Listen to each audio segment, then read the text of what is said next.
Greetings, my YouTube family. Thank you so much for tuning in and visiting my YouTube channel. Today, I'm just going to provide updates on the major events in the US and Canadian stock exchanges, but I will mostly focus on the US stock exchange because that's where I invest in as a retail investor, and I also am just particularly interested in that particular market. Now, I'm going to just quickly share the three main points. Number one, in terms of the major updates on the major indices such as the S&P 500, the Dow Jones, and my thoughts on the economic slowdown and interest rates. That is basically the macroeconomic environment and what I think about that, and also last but not least, in terms of these particular factors, inflation outlook and updates. And then lastly, just summarizing what I think as an economist and also as a retail investor. Now, as of today is the 15th of February, I'm recording this video. The S&P 500 index, SPX, has been up 6.05% year to date, and the Dow Jones has been up by slightly lower, but is still 2.8% up year to date. But what these major indices tell is that the S&P 500 with the ticker name SPX is pretty much 80% of the large capitalized companies in the US. So what it means is, investors, they use it as a benchmark to kind of predict what they think the the market is going to to go. So now that it has been up and hitting the record high, what it means is that a lot of investors have been bullish, but some people are very cautious, like myself, because when you keep on hitting the records high, most likely there might be corrections. In other words, it might retrace, because the stock market, even when I look at historically, the S&P 500, it doesn't go up in a straight line. So I am very cautious with regards to that, and I'll share more about that in my concluding remarks. Now, in terms of the interest rate, the Federal Reserve Bank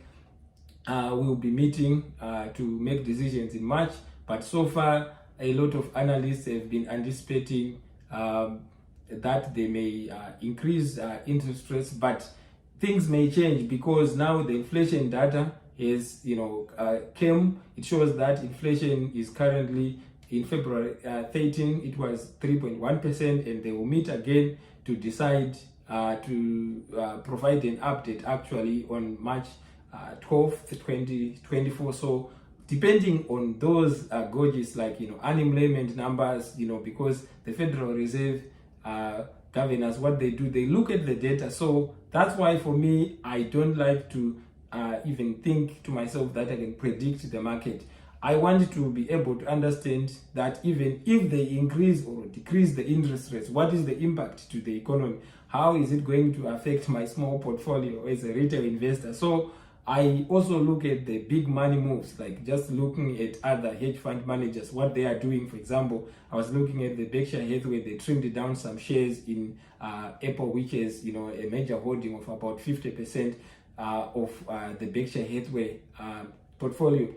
But probably it's because the shares for Apple has gone up, particularly last year and even now this year to date. But sometimes as an investor, retail investor, I don't want to feel overexposed in one stock. So what I have been doing is that I've been keeping at least 30% in cash. Sometimes I can add positions if particular individual companies that I hold or major indices, like they drop, I just add some shares. But in particular, I focus on things that I understand. My investment philosophy is very simple. I buy major indices like the S&P 500 when they drop. I like to buy on a red day, and then I just keep on buying over the long term. I can't focus the future, but I like that it's diversified across different sectors. In terms of the S&P 500, I particularly buy the exchange traded funds like the SPY, right, and XUS that also has access to in Canadian dollars. So what I do is I just have those, and those individual companies that I buy, there are very few, and I wait for them to drop. And sometimes it's just the psychology that if investors are very bullish or the market, there's negative news, it drops. Or maybe in case of particular individual companies meeting or missing their earnings, they might actually drop. So what I do is I keep track of those individual stocks that I will be looking at, and if I believe that they are undervalued and they have a good track record in terms of the management and also the good products, and I see the revenue and other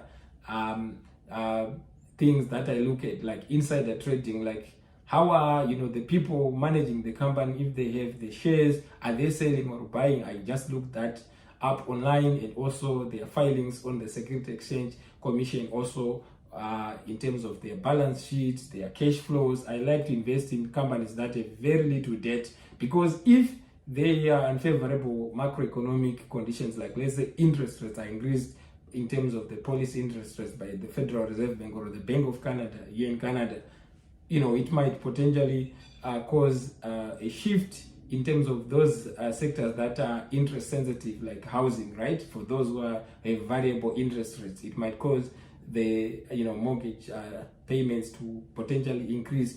And what that means is it may push the cost of borrowing, and if there are individual companies that have a lot of debt, it might increase the cost of borrowing, which might be a challenge. So I stay out to those businesses or stocks, publicly listed companies that have a lot of debt. So in conclusion, I like to keep some cash over and above the emergency fund, of course, and I've been kind of like keeping that cash, but also in terms of also having the portfolio, I have equities like stocks, ETFs, and individual stocks, but also I like to kind of have some bonds. But I have also been learning that if there is a lot of volatility in the US or even the Canadian stock market, the exchange traded funds for the futures that track the volatility index called the VIX, they tend to go up. So for me, another way for me to hedge my portfolio is that if it goes up in opposite direction, let's say if the market drops and then it goes up, if I just buy an exchange traded fund for that, which has actually been down, like for those exchange traded funds, and I'll show them on the screen, I can sort of have a cushion. But if I have cash and I believe in the long term fundamentals of the index funds, in other words, the companies that build the index funds, I just add on shares if it drops.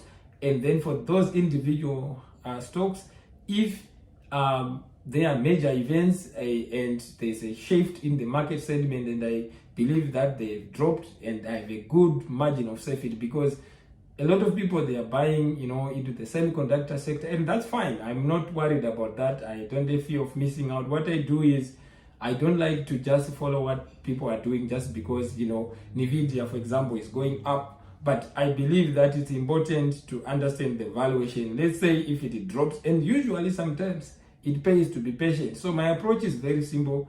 I don't act in terms of my long-term portfolio every day. Maybe I spend 3, 4, 5 months, I don't even look at it or touch it, right? But if there is a major drop in the market, or there are a few other individual companies, I get an alert that it has dropped to my valuation level, I can then just act. Let's say if I need to buy, or maybe I need to readjust the portfolio. So in short, it is very important for me that I remind myself that psychology of investing is important. I should always have a long-term focus, but also think of the short term, to say if there is a short-term correction and the market drops, is my portfolio hedged in that case?